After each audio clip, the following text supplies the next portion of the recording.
power may flow through you. Take it easy on him. Unlock your greatest power. Thrones of our brothers and sisters await. Kahndaq needed a hero. Black Adam की full story क्या है? DCEU के black Adam की कहानी comics से कितनी different रही है फिल्म में ब्लैक एडम की ओरिजिन? क्या फिल्म में सभी DC सुपर हीरोज को एडम ने किया खत्म? तो दोस्तों फाइनली DC की much awaited film black Adam theatres में रिलीज हो चुकी है और फिल्म ने हमें क्या क्या दिखाया है और कितने बड़े लेवल पर दिखाया है इसको मैं एक लाइन में बता नहीं सकती। सबसे बड़ी बात तो फिल्म के मेकर्स ने वो गलती नहीं करी जो मार्वल अपनी पिछली कुछ मूवी से करता आ रहा है, जो है ट्रेलर में ही पूरी मूवी दिखा देना।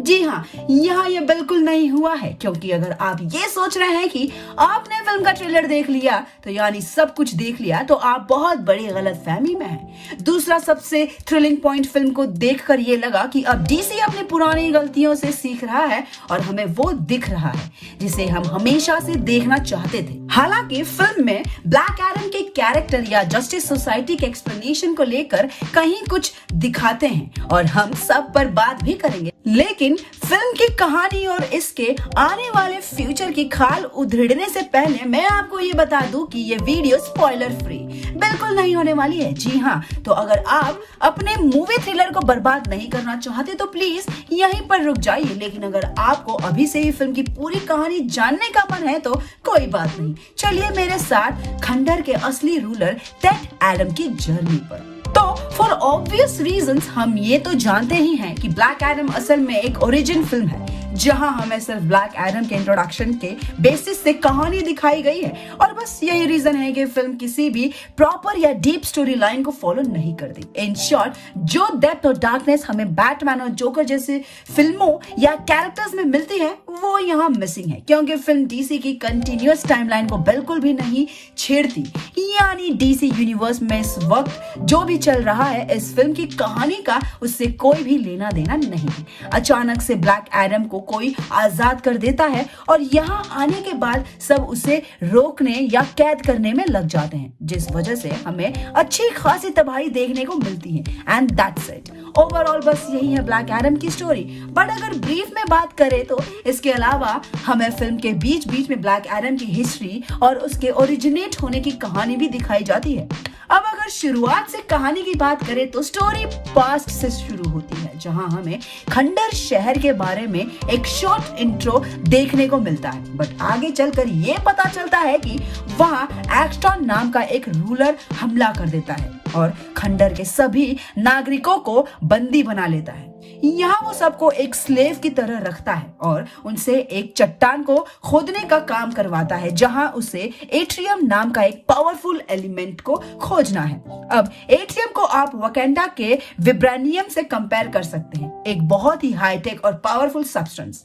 इसकी खुदाई में एक स्लेव को एट्रियम का एक टुकड़ा मिल जाता है, जिसे वो एक बच्चे के साथ उस टुकड़े को एक गार्ड को देने जाता है और बदले में इस काम के लिए उनसे गिफ्ट मांगता है। और गिफ्ट के नाम पर वो उसे ऊंची पहाड़ी से फेंक देते हैं और जैसे ही वो उस बच्चे को मारने जा रहे होते हैं वहां उसके पिता आ जाते हैं और उनसे माफी मांग के उसे वहां से ले जाते हैं। यहाँ वो बच्चा अपने पिता से कहता है कि ये सब तो गलत है, हमें गुलामी नहीं करनी चाहिए। उसके पिता उसे समझाते हैं, लेकिन वो उसे अनसुना करके वहां से भागकर उस गार्ड से वो पत्थर छीन लेता है और सबके सामने उसे लेकर चिल्लाने लगता है कि हमें फ्रीडम चाहिए। लेकिन एक्स्टॉन के गार्ड उसे और उसकी फैमिली को पकड़ लेते हैं और जब वो उसे मारने जा ही रहे होते हैं कि अचानक से उस पर बिजली गिरती है और वो वहां से गायब हो जाता है। यहाँ से वो पहुंचता है उसे विजार्ड वर्ल्ड में, जहां शाज़ाम को उसकी पावर्स मिली थी। वो विजार्ड्स उससे कहते हैं कि तुम्हें चुना गया है अगले चैंपियन के लिए और उसे शाज़ाम की पावर्स दे देते हैं।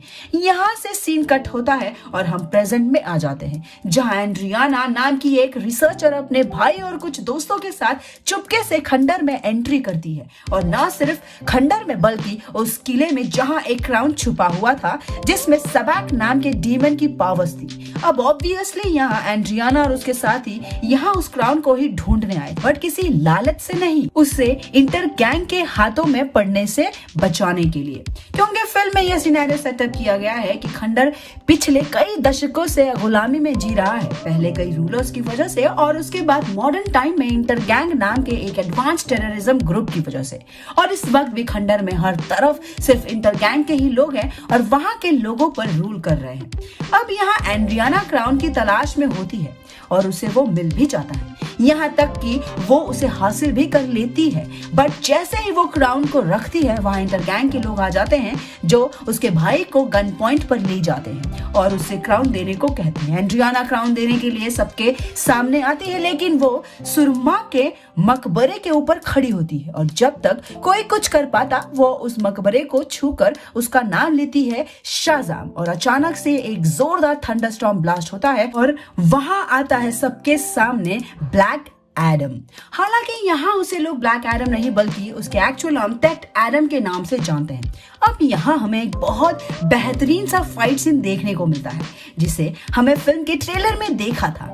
सभी इंटर गैंग के लोग उस पर जोरदार फायर अटैक करते हैं, बट उससे एक खरोच भी नहीं आती और वो सबको बड़ी बुरी तरह से मारता चला जाता है। इस पूरे फाइट सीन में हमें ब्लैक एडम की मैक्सिमम सुपर पावर्स से इंट्रोड्यूस कराया जाता है। Supersonic speed, flying abilities, thunder weavers और एनॉर्मस स्ट्रेंथ। इस पूरे फाइट सीन में वो इस किले से बाहर आता है जहां उसके सामने कई टैंकर्स, चॉपर्स और फ्लाइंग जेट्स दिखते हैं जिन्हें वो सिर्फ एक ही झटके में तबाह कर देता है। लिटरली ये सीन फिल्म के one of the best scenes में से एक है क्योंकि यहाँ हमें डीसी के वही स्लो मोशन इफेक्ट्स का एक एडवांस लेवल देखने को मिलता है।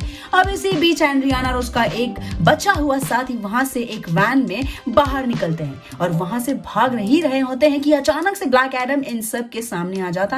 बट जब तक वो कुछ कर पाते हैं उसके पीछे से एक inter gang soldier Ethereum missile launch कर देता है जिसे टेट एडम तुरंत पकड़ लेता है, लेकिन जब तक वो उसका नाम पढ़ता तब तक मिसाइल एक्सप्लोड हो जाती है जिसमें वो घायल हो जाता है और अनकॉन्शियस हो जाता है। अब इसके बाद एंड्रियाना और उसका भाई एडम को अपने घर में ले जाते हैं और एक कमरे में लेटा देते हैं। कुछ टाइम बाद वो जैसे ही उठता है तुरंत ही अपने हाथ से एक्सीडेंटली एक थंडर शॉट कर देता है जो सामने लगे सुपरमैन के पोस्टर में लगता है जिससे वो जल जाता है। अब यहाँ उस कमरे में उसकी मुलाकात एक बच्चे से होती है जो एंड्रियाना का बेटा होता है, जो टेट एडम की पावर्स, उसकी हिस्ट्री, खंडक और उसके लोगों का उस पर बिलीफ और कई सारी बातें और सवाल करने लगता है। एडम बाहर जाता है जहाँ एंड्रियाना उससे खंडक के हीरो बनने की बात कहती है जिसके जवाब में वो कहता है कि मैं कोई हीरो नहीं हूँ।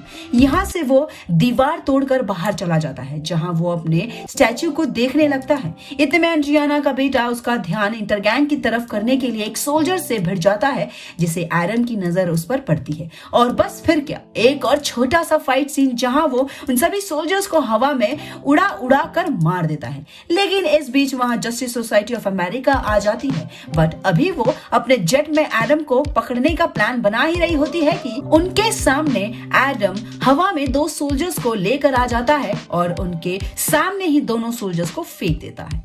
हॉकमैन तुरंत जेट से कूदता है और उन दोनों सोल्जर्स को बचा लेता है। बस यहाँ से शुरू होती है टेट एडम और जेएसए के बीच एक बैडएस फाइट जिसे हमने मैक्सिमम ट्रेलर में देखा है। एंड ऑब्वियसली फाइट के एंड में वो सब मिलकर भी उससे पकड़ने में नाकाम रहते हैं और बुरी तरह हार जाते हैं। एडम स्मैशर को अनकॉन्शियस करके वहां से चला जाता है और अपने महल में खड़ा हो जाता है जाकर। यहाँ डॉक्टर फेथ एक्सीडेंटली एंड्रियाना से मिल जाते हैं और उन्हें पता चल जाता है कि एंड्रियाना के पास इस सैबैक का क्राउन है। एंड्रियाना सबके सामने एडम को एक हीरो बताती है और जेएसए को उससे शांति से बात करने के लिए कहती है। जेएसए मेंबर्स उसके महल में उससे बात करने जाते हैं जहां कुछ खास बात बनती नहीं, लेकिन अचानक से एंड्रियाना को पता चलता है कि इंटर गैंग के मेंबर्स उसके बेटे को किडनैप करके ले गए हैं। ब्लैक एडम उसे बचाने जाते हैं और साथ ही जेएसए भी। यहाँ हमें दोबारा एक जबरदस्त फाइटिंग सीक्वेंस देखने को मिलता है, बट एट द एंड वो उसे ढूंढने में नाकाम रहते हैं। इन्हीं सब फाइट सीन्स के दौरान हमें हॉकमैन और एडम के बीच एक फाइट सीन और देखने को मिलता है जो एंड्रियाना के अपार्टमेंट के उसी कमरे में होता है जहां उसका बेटे ने हर जगह डीसी के सुपर हीरोज के पोस्टर्स और टॉयज लगाकर रखे होते हैं। बट अगर कुछ थ्योरीज की माने तो यहाँ एक भी बार शाज़ाम के किसी भी पोस्टर का जिक्र नहीं हुआ और मे बी इसका एक पॉइंट ये हो सकता है कि शाज़ाम ही इकलौता सुपर हीरो है जो ब्लैक एडम के सामने टिक पाएगा। जी हाँ, ये भी पॉसिबल हो सकता है, लेकिन साथ ही कुछ ऐसी पॉसिबिलिटीज भी जिन्हें सुनने के बाद आप बेशक मार्वल को भूल जाएंगे, बट आपको थोड़ा सा वेट करना पड़ेगा क्योंकि आगे की कहानी और ब्लैक एडम के फ्यूचर पॉसिबिलिटीज को हम डिस्कस करेंगे अपने नेक्स्ट वीडियो में। तब तक आप हमें कमेंट्स में बताइए कि क्या आपने ब्लैक एडम देखी और अगर हाँ तो क्या है आपके पर्सनल रिव्यूज।